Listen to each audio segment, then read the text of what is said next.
নমস্কার বন্ধুরা, আপনাদের সবাইকে সিয়ারা মিটিং শো চ্যানেলে স্বাগত। আজকে অনেকদিন পর আপনাদের সঙ্গে দেখা হচ্ছে। আজকে আমি দুপুরে কি রান্না করেছি দেখুন।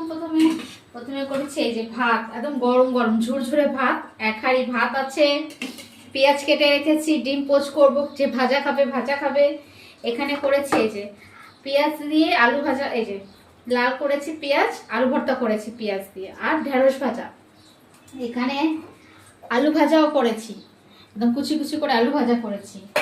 এখানে ডিমের অমলেট হচ্ছে, সঙ্গে আছে এই যে লাউ দিয়ে ডাল হয়ে গেছে।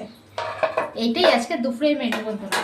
তোমাদের কিরকম লাগলো কমেন্টের মাধ্যমে জানাবে। বেশি করে ভিডিও দেখো, লাইক করো, শেয়ার করো আর সাবস্ক্রাইব করো। আজকে আমার মেনু তো এইটা, আর তোমাদের মেনু কি কমেন্টের মাধ্যমে জানাবে। তাহলে আজকের ভিডিও এই পর্যন্ত, কিরকম লাগবে সেটাও জানিও। তাহলে পরে আবার দেখা হবে নতুন একটা ভিডিও নিয়ে। কিন্তু প্রথমেই বলে দিই, আমি এটা আমার শর্ট ভিডিও, আমার লং ভিডিও আছে সিয়ারা মিটিং শো চ্যানেল, সেটাও ফলো করো। আমার ফেসবুক পেজ হলো সিয়ারাম ইয়েস, আর ইনস্টাগ্রাম হলো সিয়ারাম ইটিং শো। আমার তিনটেই চ্যানেলকে বেশি করে লাইক করো, শেয়ার করো আর সাবস্ক্রাইব করতে একদম ভুলবে না। তাহলে আজকের মেনু কিরকম লাগলো কমেন্টে জানাবে। পরে আবার দেখা হবে নতুন একটা মেনু নিয়ে। আজকের মতো টাটা।